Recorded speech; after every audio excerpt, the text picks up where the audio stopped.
Welcome to True Crime Garage. Wherever you are, whatever you are doing, thanks for listening. I'm your host, Nick, and with me, as always, is a man who shops exclusively at Dan Flash's in the shops at the creek. Here is the captain. I'm a man who likes to flash. It's good to be seen and good to see you. Thanks for listening. Thanks for telling a friend.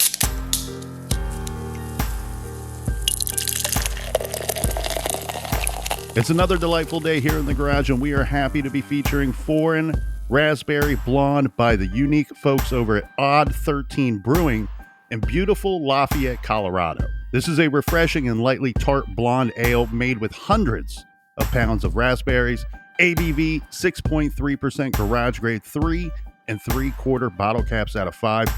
And here's some cheers to friends for helping us out with this week's beer fund. First up, a big cheers to Denny and Jamie from Fromberg, Montana. And a big We Like Your Jib goes to Anna in Tacoma, Washington. And last but certainly not least, we have Morgan Morton in Gastonia, North Carolina. Everybody we just mentioned went to truecrimegarage.com and helped us out with this week's beer fund, and for that, we thank you. Yeah, BWRUN Beer Run. If you like True Crime Garage, if you like Bob Ross, if you like douche canoes, then check out our new douche canoe hoodies and t-shirts in the store now. They're going to go fast. Check those out at truecrimegarage.com. And Colonel, that's enough of the business. All right, everybody, gather around, grab a chair, grab a beer. Let's talk some true crime.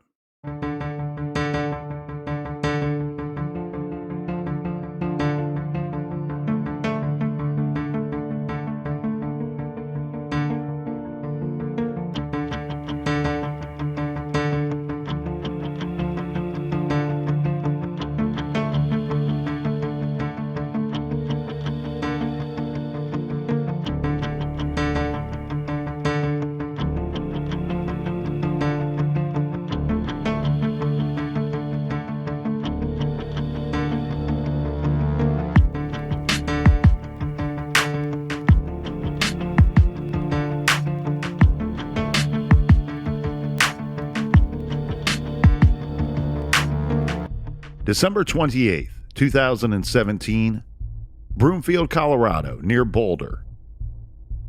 At 3:30 p.m., a 911 call comes into Broomfield Police. It's a male caller. His name is Joseph Marino. He's calling emergency services to report that his girlfriend, 19-year-old Natalie Bollinger, is missing. He believes Natalie left their home around noon. Then, Joseph tells the dispatcher that Natalie's phone was left behind, so he has no way to contact her. She didn't take her coat, and he has no idea where she could be. He's very concerned. We've seen so many missing persons reports in the past that are largely ignored or downplayed by police. But here, Natalie's disappearance was of immediate concern because 6 days before she vanished, she had been issued a permanent restraining order against a man who Natalie claimed was stalking her. But there's more. Natalie's boyfriend told police that it wasn't just Natalie that was missing. Joseph's Glock 9mm pistol was gone as well. This is True Crime Garage, and this is the very mysterious case of Natalie Bollinger.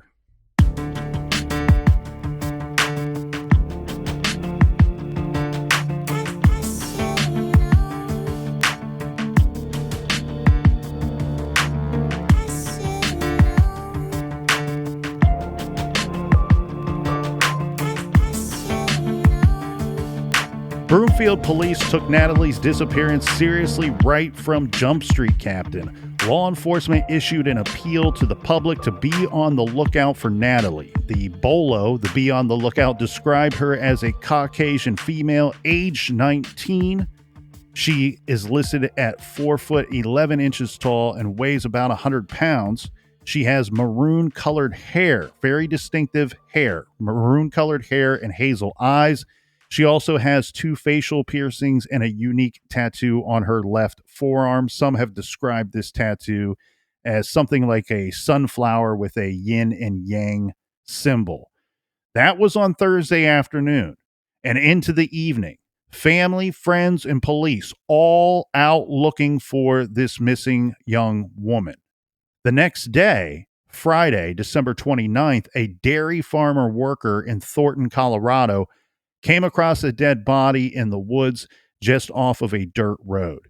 This was at East 116th Avenue and Riverdale Road.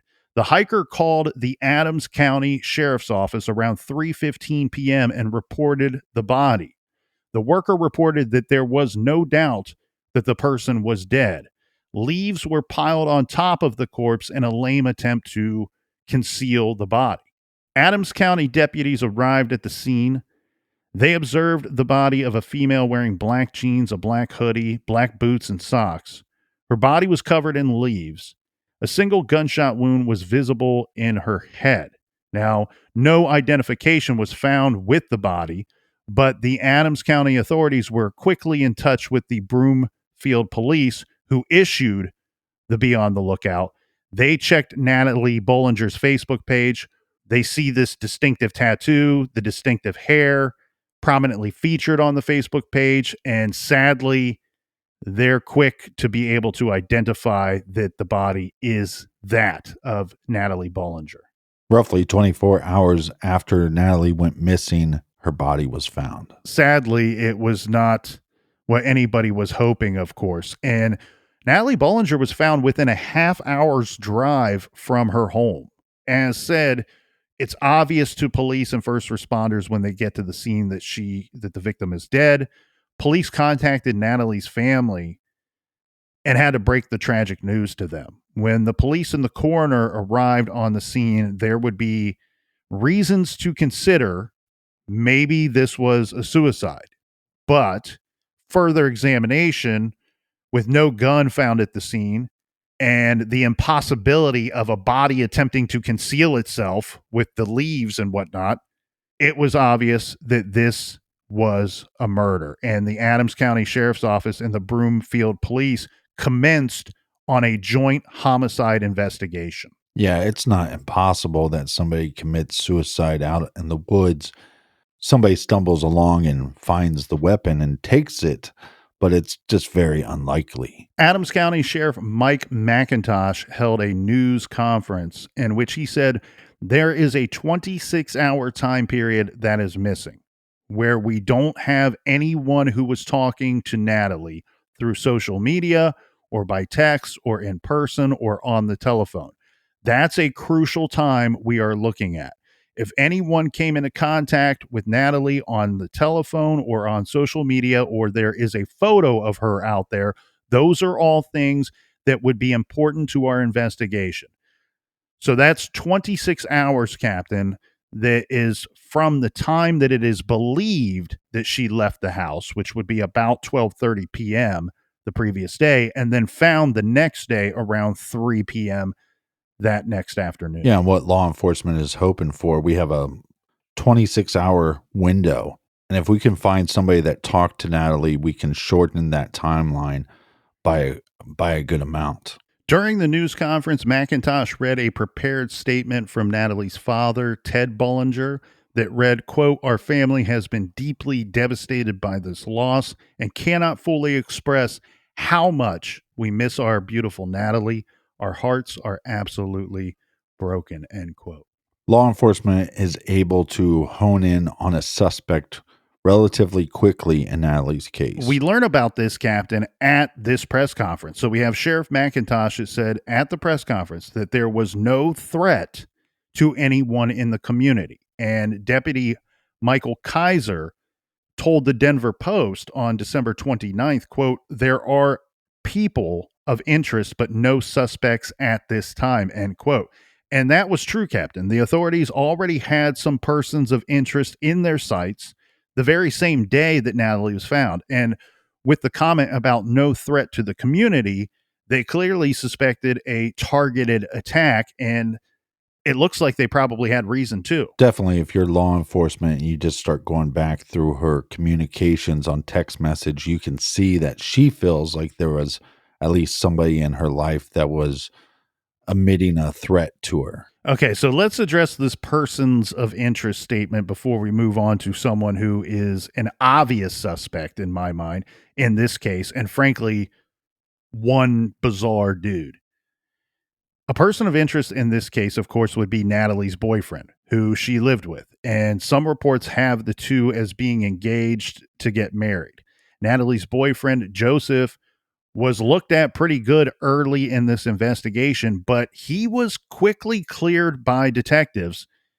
And so they were able to move on to a more viable suspect at that time. The reason that they were able to move on from Joseph is at first they liked him for a suspect because he reports his girlfriend as missing.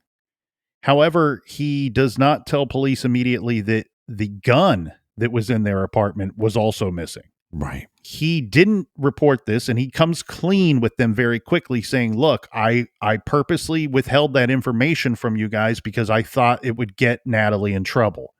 I want you to find her. I don't want her to get into any trouble. She's been having some issues, and I don't want to create additional issues for her. So his heart was in the right place, maybe not his mind, but it was with good intentions. And they also very quickly, they're able to confirm he was at work that entire day. They speak with several people that he works with. They all say, yes, Joseph was here. They have him on surveillance cameras on camera being at work during that time period that they are concerned with. So they are able to move on from Joseph very quickly because of all of this evidence. And you say it all the time. The timeline is so important. And when you have a window of 26 hours, it's harder to get an alibi for a boyfriend or a friend or possibly a stalker when you have such a large time frame. You might be able to get an alibi for 4 or 5 hours, but you need an alibi for basically 26. Police were hip to all the rumors and accusations flying about online. Natalie's friends and family were posting about one person in particular, and the deputy's statement that they had persons of interest made only one day after Natalie was murdered implies that there was an obvious suspect at the time. The man the family was pointing to was the man that Natalie had received an order of protection against. The man she posted about online saying that this man was stalking her. The man who was now posting rants and strange comments online about Natalie, and that man's name is Schwartz. Yeah, you have a young female that is telling her boyfriend, telling her family, even went as far as to get a restraining order against this individual, and she goes missing. Obviously, this is the first person that law enforcement wants to talk to. So let's keep in mind, our time in question here is late December. Natalie's Facebook page showed the following post made by her on December 13th, 2017. This is just 2 weeks before she went missing. And here's what it said verbatim.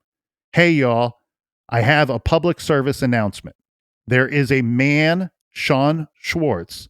I met this man when I was young. I ran into him about 2 years ago. Long story short, I became friends with him. I helped him out with rides and stuff. I moved to Virginia. He drove across country to see me, slept behind my work for weeks. When I told him I didn't want to see him anymore, he sent me hundreds of texts and calls. He parked his car in front of my house, blocking military highway for hours, laying on his horn. He was arrested. Since then, I've asked him to leave me alone, and he won't. He's sent email for over a year, close to every day, harassing me, making numerous accounts until I block him again, threatening my family, telling me he'll kill himself in front of me, and sending my friends and family harassing messages as well. I'm sharing this because he's posted slander about me all over Facebook. So if you receive a message, I am sincerely sorry, please ignore him. It only encourages him when he gets a response, much like a child. He's mentally ill, and I'm trying to fix this. And with that post, Captain, she included a screenshot of a photo someone had posted The photo was of 42-year-old Sean Schwartz, which showed a thin man with a scraggly beard and a half bald head, and he's like got this scowl on his face. Yeah, he definitely looks disheveled and like he's not taking care of himself. And like she stated, she believes that he's mentally ill. One of the reasons Natalie might have cited in her request for a restraining order was a post from Schwartz on September 10th that read, quote, "Natalie, I wanted only the best for you. Now all I want is for you to go through the hell I've lived. I want to blow my head off in front of you, so close you can feel the warmth spatter of my blood on your face. I want you to feel every bit of my pain because you gave it to me and didn't care. You should not have pretended to care." End quote. Okay, so that's a lot. Someone's a little needy here. That's a lot to unpack. According to Natalie's loved ones, Natalie was very afraid of Sean Schwartz. And judging by the post, frankly, it's easy to see why. Yeah, very easy to see why she would be afraid of Sean. These are not posts made by somebody in their right mind. This is definitely somebody that needs to get some help. Police pulled Schwartz in very quickly and interviewed him at length. Sheriff McIntosh told the media, quote, "We have talked to him. We are not ready to call anyone a suspect, but it's certainly a part of our investigation." The Daily Camera, which is a Boulder newspaper, many of you might remember us talking about them from our John Benet Ramsey coverage. They did a lot of terrific reporting in this case, in Natalie's case. They managed to get a comment from Sean Schwartz confirming that he had been questioned by police, but he wasn't arrested and no charges were forthcoming. But there was a lot of online activity accusing this guy, accusing Schwartz. This whole thing was playing out very publicly on Facebook. After all, Natalie herself, the victim, had posted on Facebook that she was being stalked by this man. And Schwartz himself was an incessant Facebook poster who used the forum to air his crazy ramblings. Schwartz was mentally ill. What exactly his diagnosis was is unclear.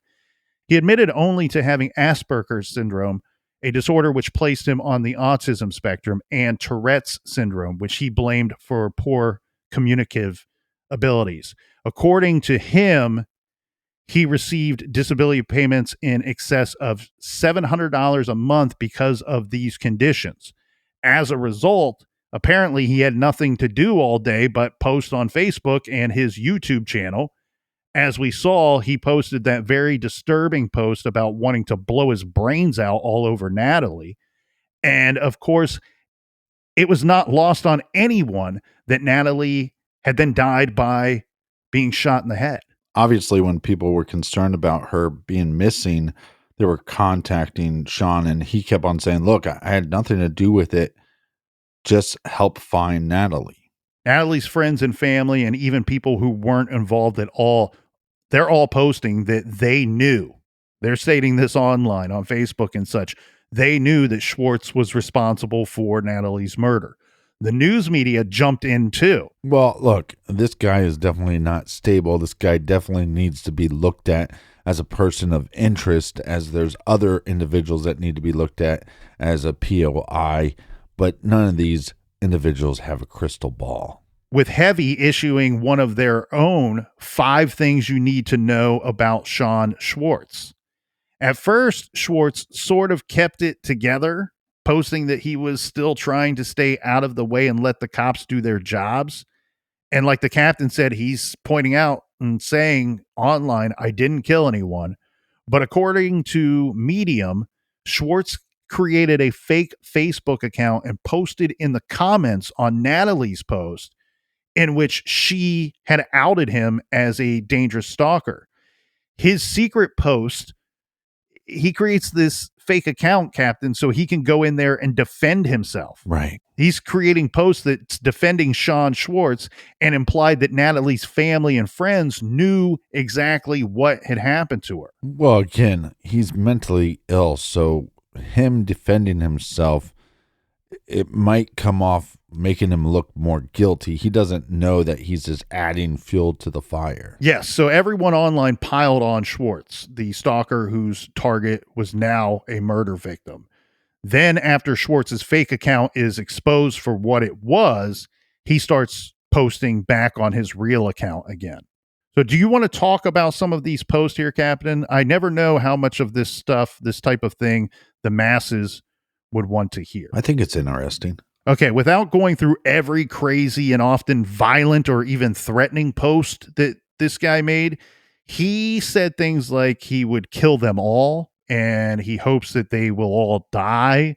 At one point, he makes claims that he was assaulted on more than one occasion by people accusing him of being responsible for Natalie's death, and then adds to that the police turned a blind eye when he went to them to report these assaults. So he's saying these people aren't just accusing me online. I've been physically attacked out on the streets by people accusing me, and I've gone to the police and tried to file reports about these assaults, and the police are purposely looking the other way. It's really hard to believe Schwartz anything he states, because also we don't know the struggles that he is dealing with mentally. So it's really hard to believe him on anything. He made a short YouTube video, well, several short YouTube videos of himself ranting and raving about missing persons, other cases than Natalie's case, missing persons and trafficking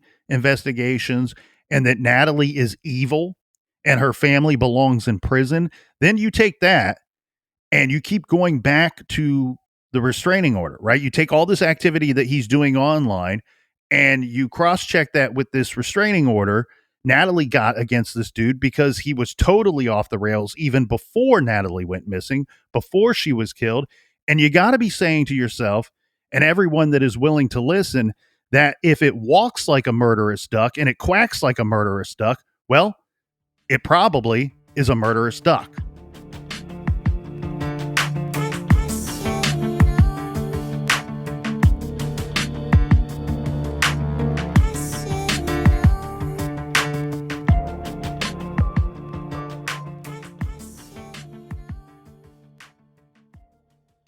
This episode is sponsored by BetterHelp. When you're at your best, you can do great things, but sometimes life gets you bogged down and you may feel overwhelmed or like you're not showing up the way you want to. Working with a therapist can help you get closer to the best version of you. And when you feel empowered, you're more prepared to take on everything life throws at you. When I feel off track, the best thing for me to do is get back to a routine. That's me focusing on my diet, my sleep, my water intake, exercise, and talk therapy.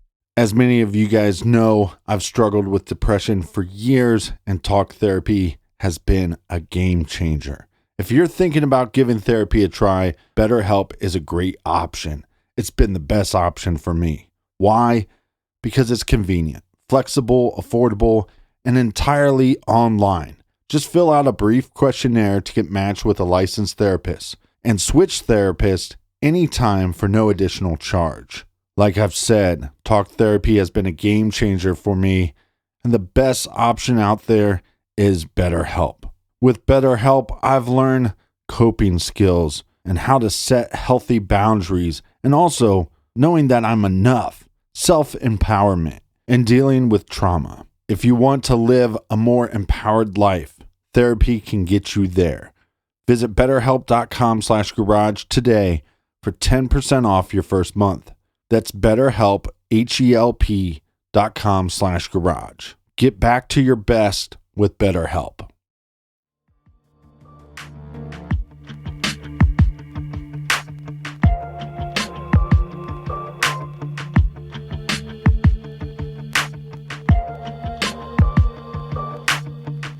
All right, we are back.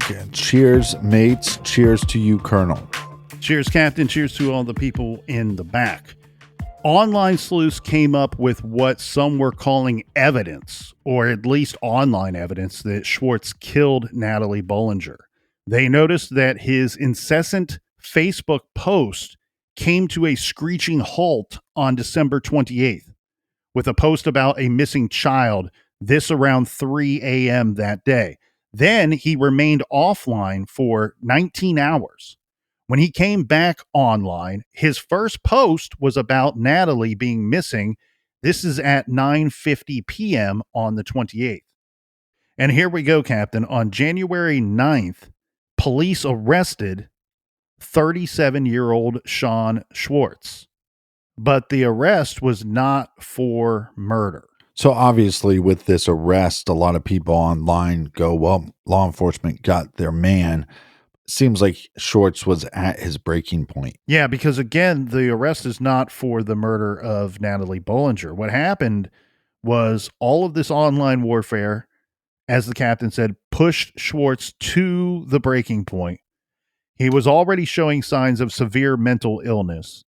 After Natalie was found and the public tide of accusation against him continued to grow, he increasingly and desperately posted about his innocence, that he had been unfairly convicted in the court of public opinion, and that he wanted to help bring the real killer to justice.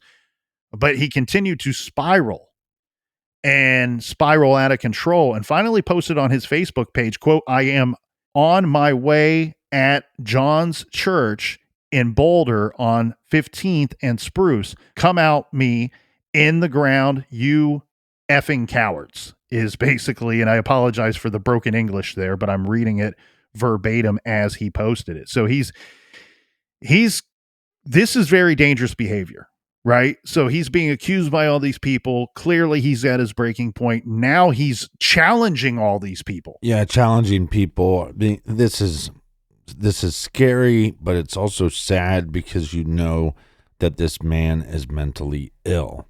This is where I'm going to be. This is where I'm going. Come at me. All of you come and join me here. And he said something about in the ground. And I imagine that is he's saying, I'm going to put anybody that comes after me in the ground. Right. So this is activity that the police are witnessing. They're watching it and they're monitoring this activity. They take this as an indication that Schwartz was going to either harm himself or harm other people. So they head over to his apartment for a welfare check. They knew that he was entangled in the Natalie Bollinger case, and they probably used this online post as an excuse to go and pay him a visit. This is from the Daily Camera. According to the arrest affidavit, Boulder police found Schwartz at St. John's Episcopal Church, where he told officers he missed his friend, Bollinger, and wanted to talk to her but could not because she was dead. Officers were able to get Schwartz to go with them to Boulder Community Health's Foothills Hospital without incident. But once he was there, officers said he began screaming and yelling at the staff. When he tried to leave the room and refused to listen to staff instructions, police tried to place him under arrest. So he's trying to leave and flee, and they're like, no, you have to be here. According to the affidavit, Schwartz struggled with officers at one point, trying to kick and bite them. Officers were eventually able to get Schwartz into custody and transported him to jail. Now, we should note, too, that he had just one prior arrest in Boulder. This was for theft. So while he is saying a lot of violent and threatening statements online, this is not a guy with a lengthy police record. No, but definitely an individual that's not stable. So again, he could hurt somebody, but he could hurt himself. And a lot of his posts are these wild, aggressive posts, but then there's also videos of him where he's comes across as very, disheveled, very meek, very timid.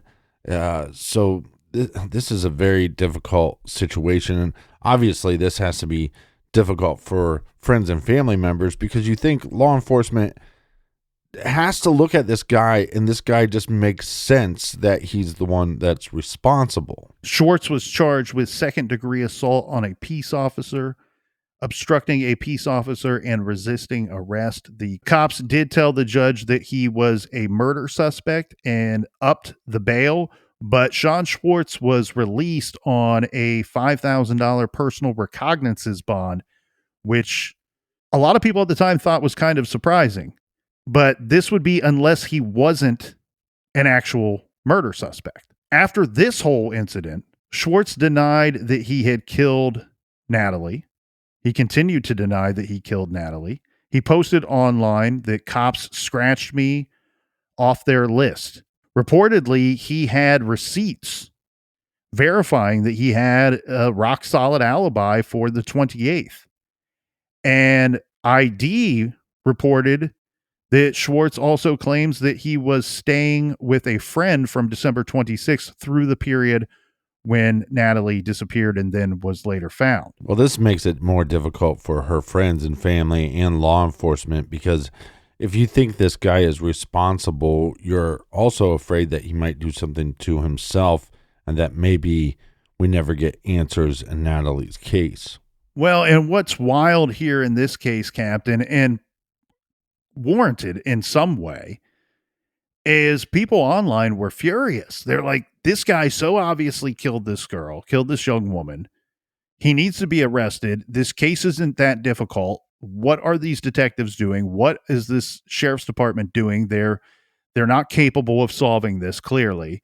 And not only that, people online were furious that she had a restraining order against this guy. And they're like, look, the system failed to protect Natalie in life from this guy. And now in death, he's getting away with murder. He's not been arrested. He's not charged, and he's so obviously guilty. That's what everybody's screaming from the mountaintops online. So let's dive more into who Natalie was. Natalie Marie Bollinger was born on February 24th, 1998 in Westminster, Colorado, to parents Rose and Ted Bollinger. She had a twin sister. Natalie graduated from Pathways High School in Colorado in 2017 and was accepted into a college nursing program with a scholarship. Her obituary reads, Natalie lived in Colorado, Rhode Island, and Virginia. Natalie was a gifted and talented artist that had been drawing since she could first grasp a crayon. She loved animals and nature. She treated everyone and everything with respect and dignity, no matter their station or circumstances. Okay, so that's the information from Natalie's obituary, put together by her mother. But it has to be said that it appears the truth was a little bit darker. We reviewed Natalie's Facebook post for several years before her death, and sadly, she had some demons. There are references to drug addiction and self-mutilation. There were several car accidents, including one which was possibly a suicide attempt. She talks about people letting her down frequently on Facebook. And on the other hand, though, there are so many positive posts as well about her artwork and about Buddhist principles and Zen mantras, how proud she was to graduate from high school and how excited she was for college life. But then there was her childhood, which was not great, to put it plain and simple. We got a lot to get through, so I think we will stick to the investigation here, Captain. If we find that the investigation takes us to something related to her earlier family life or her childhood, we will cycle back, but only if relevant to the case. So let's get right back to where the investigation is leading us, right? We still have Mr. Sean Schwartz. He's eager to prove that he and Natalie were actually friends before everything went south. Sean Schwartz posted something like 100 screenshots of messages between the two of them. So he's trying to point out to people like, hey, not only did I not kill this young woman, not only did I not do what you're accusing me of doing, but at one time we were actually friends. I might be hurting too, having lost Natalie. These messages dated back to 2015. And in them, the two seem to be unburdening themselves about their lives and finding support in each other and in each other's posts. and really kind of consulting each other and helping each other through their troubles.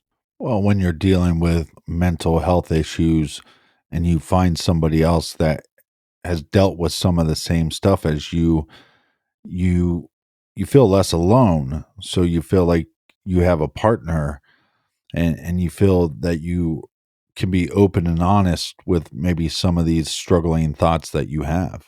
Well, and we've said it time and time again, the captain is a huge proponent and even some people's heroes for mental health. But here's the thing. This is such a human thing. This is such a human experience. If you're having weird thoughts, or if you're living in a dark period, talk to somebody. It's human. It's don't be afraid to address these issues, because everybody has them. There is not, if anybody tells you that they lived their entire life with no mental health concerns at all, not even for a brief moment, they're lying to you. It's human. Talk to somebody. You'll find support. You'll find somebody that may even be experiencing the very same thing and can help you through it. And so that's what Natalie was attempting to do here. That's what Sean was attempting to do here. And it appears that they were able to help each other in some form or fashion, at least early in their friendship. Well, a lot of people have heard this analogy before, but we need to talk more openly and honestly about mental health and our struggles, but also when we get better, when we overcome some of those struggles. And so when you're talking to your friend, if your friend came up to you and said, "Hey, I broke my arm," you'd say, "You probably need to go see a doctor. You probably need to see a professional to get that fixed." This needs to be standard conversation. Somebody saying, "I'm dealing with some dark, tough issues, and I'm dealing with some mental health issues, and we need to get better at saying, hey, I'm there for you. I care about you, and you should go seek treatment." Natalie apparently met Sean Schwartz in the park. It seems likely that at the time, based off of everything that we are seeing, that Natalie was involved in drugs at that time. She did get sober.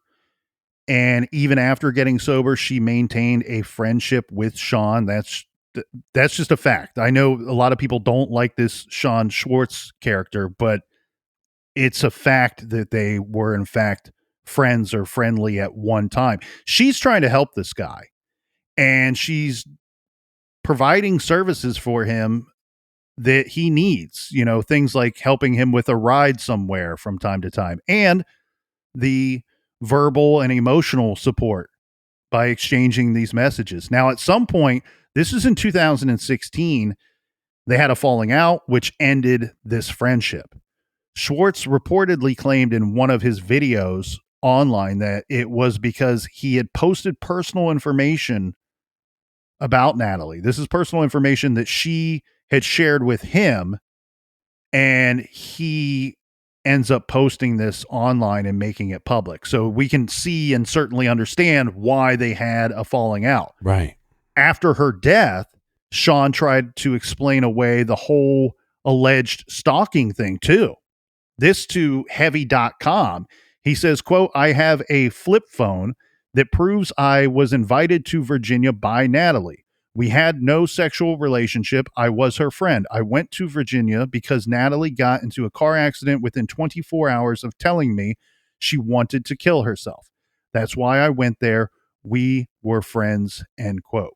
Yeah, like you said, some people don't want to hear it, but they both obviously had a friendship at some point, and at some point they were both dependent on each other. All of these statements are true, right? It's true. Natalie did get into a bad accident, totaling her car, and the two had been friends. But clearly, what's so obvious to all of us, and unfortunately was not ever obvious to Mr. Schwartz, Natalie's impressions of him had completely changed at some point. The friendship went south, and she became afraid of him. Right. She moves back to Colorado from Virginia in 2016. You can see it's not, sadly, we cannot interview Natalie to find out, were these moves to get away from him, or were there a whole lot of other factors involved in in the decision making at Right. the time. Natalie's parents' contentious relationship was obvious and evident from the planning of her funeral. As reported by Investigation Discovery on January 8th, Ted, her father, announced that funeral services for Natalie would be held the following day, but later announced that services had been canceled due to, quote, issues with funding. In the state of Colorado, you must have both parents agree to all funeral plans and cemetery arrangements. They must also agree on funds coming from the district attorney's office. Heath Carroll, managing partner of the funeral home, wrote in a Facebook post, "This may be funds from the burial assistance program for low-income families." He wrote that Natalie's parents had been unable to reach an amicable agreement, so the services were canceled. And it might show you a little bit of a glimpse of what Natalie was dealing with some of the struggles and the fighting between her family members. On January 11th, Natalie's mother, Rose Kelly, and her side of the family announced that memorial services would be held in Virginia on January 13th. A funeral was held for Natalie at the Church of St. Teresa in Chesapeake. She says, quote, "I am proud she was mine," Rose Self told 10 on Your Side News. All of the work that she had done, this is Rose talking about her daughter Natalie, all of the work that she had done and all of the plans she made and everything she was about to get catapulted into all of that. And she was super excited for her life, end quote. This, we discuss her having some dark times and having some dark periods in her past, but there was also, you know, life is a series of peaks and valleys. We all go through the peaks, we all go through the valleys. And Rose, her mother, is trying to point out, yes, she had some of this dark stuff in her life, but she had all these other things that she was excited about, that she was planning for. She was trying to plan for the future, and she was excited about going to school, and she was excited about starting this portion of her life. It also goes to show that this is the parents, this is her family, this is her friends and loved ones trying to accept the situation and trying to understand this horrible situation that they have found themselves in.